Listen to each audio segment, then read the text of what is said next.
చాలా పక్కు మంది నవ్వి నాకు విశ్వాసం ఉంచిందా లేదా? లేదు. ఆయన కార్యం చేయకుండా వదిలిపెట్టాడా? మనం విధేయత లేకపోయినా సరే ఆయన ఇచ్చిన మాటను ఆయన మర్చిపోదంతే. ఆయనలాగా ఉండాలి, ఆయనలాగా ఉండాలి, ఆయనలాగా ఉండాలి. మనం అంబేద్కర్ లాగా అవ్వాలి అని అంటే అంబేద్కర్ ఎలాగ ఏం చదువుకున్నాడు, ఎలా ఉన్నాడు, అది మొత్తం మనం స్టడీ చేయాలి. మనం క్రీస్తుని పోలి ఉన్నామంటే క్రీస్తు ఎలా ఉన్నాడని చెప్పి చదవాలి, బాగా చదువుతూ ఉండాలి. పిల్లల ముందు తల్లిదండ్రులు చదువుతూ ఉండాలి. బైబిల్ ఆశీర్వాదకరం ఎల్ఈడి బల్బులు ఉన్నట్టే. అర్థమవుతుందా? పెద్దలు ఏం చేయాలి? పిల్లల ముందు ముగ్గులు వేసుకుంటా ఒడియాలు పెట్టుకుంటా కాదు కనపడాల్సింది. అంటే ఓన్లీ లేడీస్కి సంబంధించి చెప్పానా?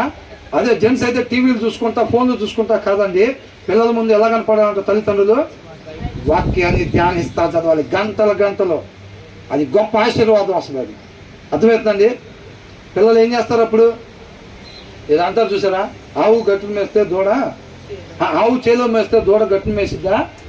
దూడ ఎక్కడ మేసిద్ది? దూడ కూడా చేలోనే మేసిద్ది. నువ్వు పోయి అటువైపు ఫేస్బుక్లు, నువ్వు ఇటు పోయి భర్త యూట్యూబ్లు చూసుకుంటాను. 2 గదుల్లో పిల్లలు హాల్లో కూర్చొని ఏం చూస్తారు? బైబిల్ చూస్తారా? ఏం చూస్తారు? వీళ్ళు కూడా అట్లాంటిగా చూసుకుంటారు. అవునా? అదంతా చీకటి, ఇంట్లో చీకటి.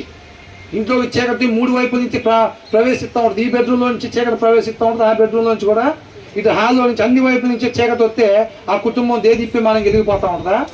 ఎలాగదో అర్థమవుతుందా? లైట్లు ఆపేసి వెలుతురు కోసం ఎదురు చూస్తే ఎట్లా ఉంటుందో, బైబిల్ చదవకుండా కుటుంబాల్లో వెలుగు కోసం చూస్తే అంతే ఉంటుంది. ఆ తర్వాత ఏమంటున్నాడు?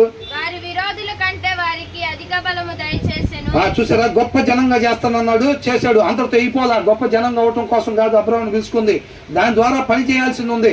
గొప్ప జనం అయిన తర్వాత అంట వారి విరోధుల కంటే వారికి అధిక బలము దయచేసెను. ఏందంట అంటే వాళ్ళ విరోధులు ఎవరు? వీళ్ళు ఎవరి దగ్గర బానిసలుగా ఉన్నారు? ఐగుప్తుల దగ్గర వీళ్ళు ఉంటున్నారు. అవునా? ఐగుప్తులు వీళ్ళ విరోధులు అనమాట. వీళ్ళకంటే బలమైన వాళ్ళుగా ఫరోకు కలిగిన భయం ఏంటి? వీళ్ళు మనకన్నా గొప్ప జనంగా తయారయ్యారు. వీళ్ళు వచ్చినప్పుడు కొద్దిగానే వచ్చారు మన దగ్గరికి. వీళ్ళు మనకన్నా బాగా బలవంతులుగా తయారయ్యారు.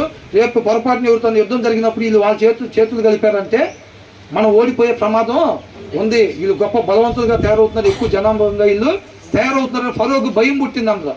ఆ భయం పుట్టినట్టు ఎవరు చేశారు? వీళ్ళు ఫస్ట్ ఎంతమంది?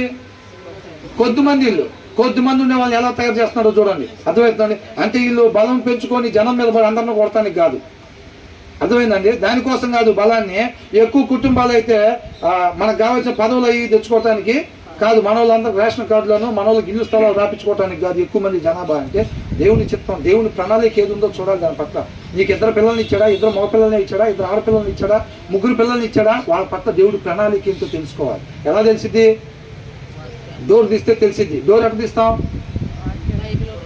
బైబిల్ ఓపెన్ చేయటం ద్వారా మోకాళ్ళు